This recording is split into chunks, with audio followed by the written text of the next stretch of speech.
Hello everyone, in front of me is Samsung Galaxy A35 and let me show you how to perform a soft reset. Well, basically all you have to do is to tap on power button along with volume down button. Just tap and hold. Keep holding.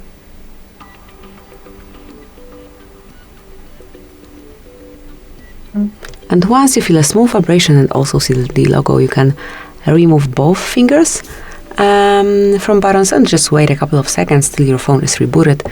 After that, you will be able to use your phone again in a normal way.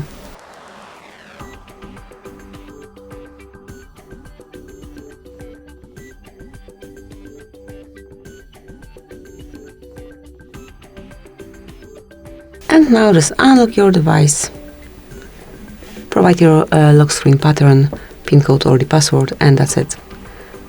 Thank you for watching, please subscribe our channel and leave the thumbs up.